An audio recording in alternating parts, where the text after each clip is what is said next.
It was the lieutenant, in this case Barukovich, brought forth and they addressed that proposal to make a union out of what is now 6 lieutenants with NCSO.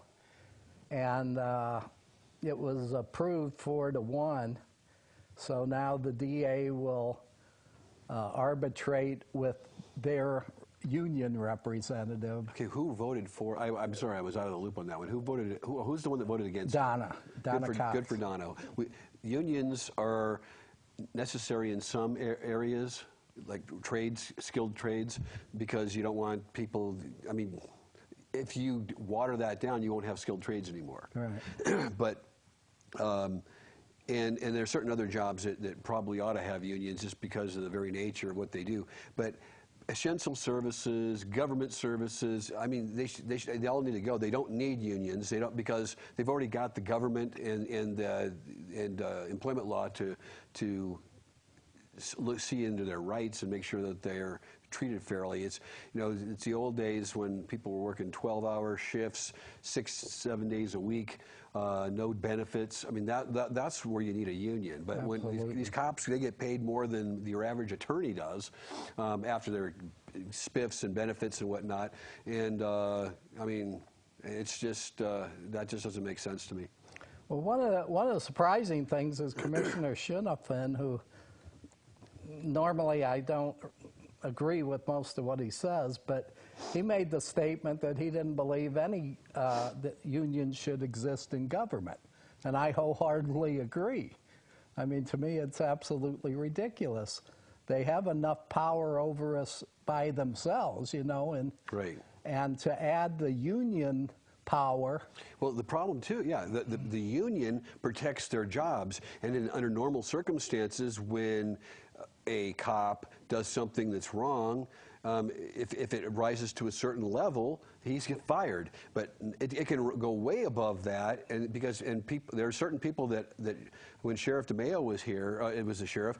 There were a certain number of people that he was afraid to fire for fear of the unions. Right. It's like ridiculous. And the pace, you know, that's why we have so bloated pay for all government employees. Yeah. Is, you know, they gang up on the DAs, and, you know, the commissioners approve because no one wants to shut down the government except me, I think. Yeah, I say absolutely. Well, we have to leave a little government open. Gosh, who's going to try to lord over us? Well, we could work it out ourselves, I guarantee you. Okay. Or as we're going to get into the show, we could have a whole different setup regarding this thing called government. I'll hang on with that, my own philosophy on what is going to happen, whether we want it or not. But at any rate, it was approved, so expect more pay for the lieutenants, the 6 lieutenants at NCSO, which is going to elevate even further that $34 billion a year payroll. 34 billion? Or $1 million, I'm sorry. It's going to be, with the union it will be. I mean, if you turn it over to the union bosses, yeah, they'd all be making $130 billion a year. Right. Yeah, the numbers, the billions, trillions, they all run together anymore. I mean, it's amazing. You know, we sit there every month trying to make ends meet, trying to pay college tuitions for our granddaughters, and struggling, you know, for every penny. Yeah. And then you hear about these billions that are just thrown around government. Well, how about the money that their hush money that the Congress is paying people? No, gosh, yeah. I mean, what is that, $270-some thousand? For the harassment? Yeah. Hush money. And so your taxpayer, Uncle Sam taxes you. It comes right out of your paycheck. You don't even see it. And then that money is used to pay off congressmen who can't keep it in their pants. Right. Hey, Ray, we got you on the phone. Maybe not. Go ahead. Ooh, that was... Okay, Ray. Oh.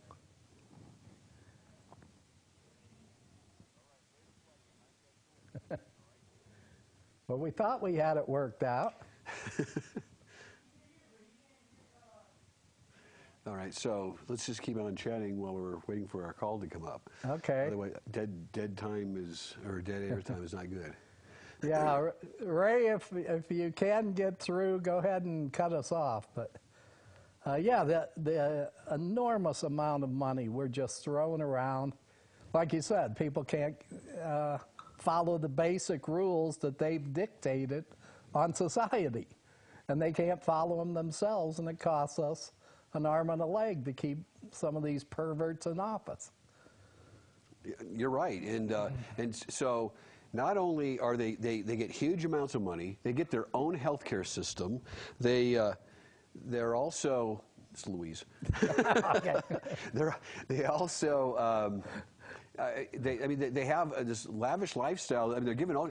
They get their base pay, and then they get all kinds of spiffs on top of that, and money that they can pay their employees. I mean, so there's a lot more money than just meets the eye on their salary. Absolutely. Plus the fact, again, they have the best health care money can buy. They jump on a ambulance and run down to Bethesda Naval Hospital and get the very best treatment money can buy, and not have to pay for it. And then, but wait a minute, no.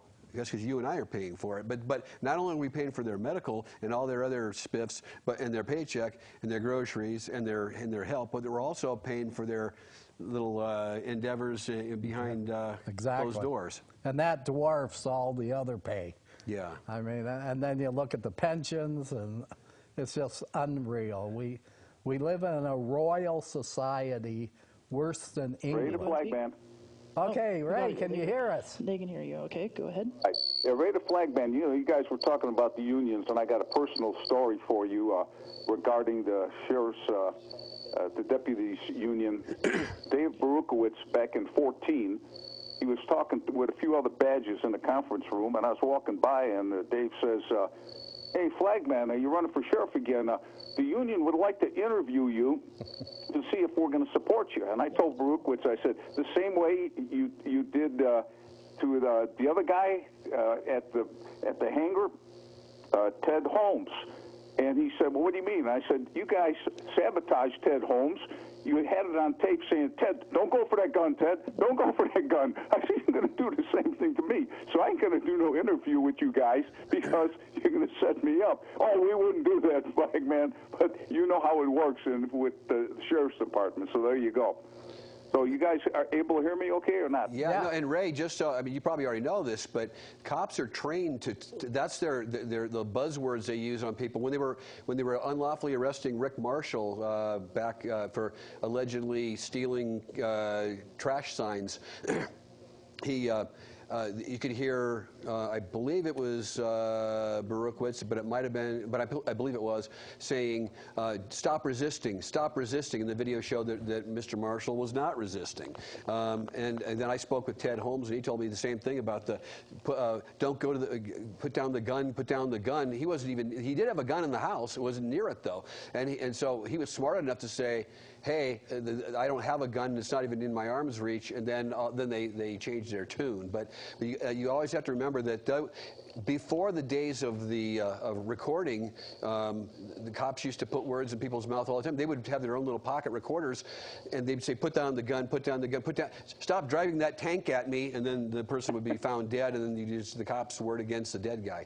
Well, I thought it was pretty funny that these guys are encouraging the flagman to do an interview with them for the union, and they were going to just set me up, so I didn't fall for that. I said, homie, don't play that. Okay? Homie, don't play that.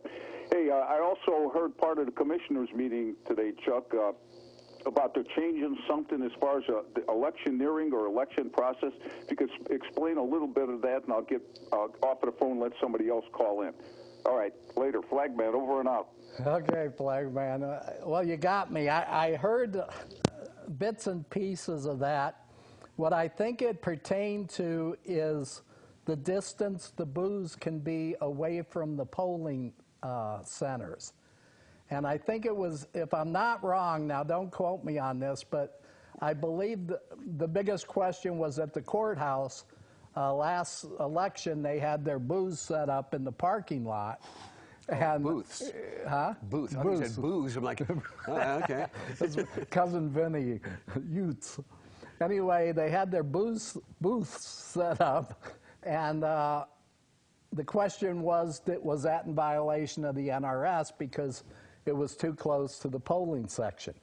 So I believe that's what was addressed today. I did record it at home, so I'll go back and I'll give you a call when I find the real answer. But I believe that's what it was. And we're getting close to a break. Should be about 30 seconds. So you got anything at 30 seconds worth? Let's see if we can hold our breath for the rest of it. When we get back, we're going to talk about some major worldview stuff that is going to impact us. And I received this award from Vern, and he gave it to me a couple months ago, and I forgot it. And we're going to go to break. See you on the other side.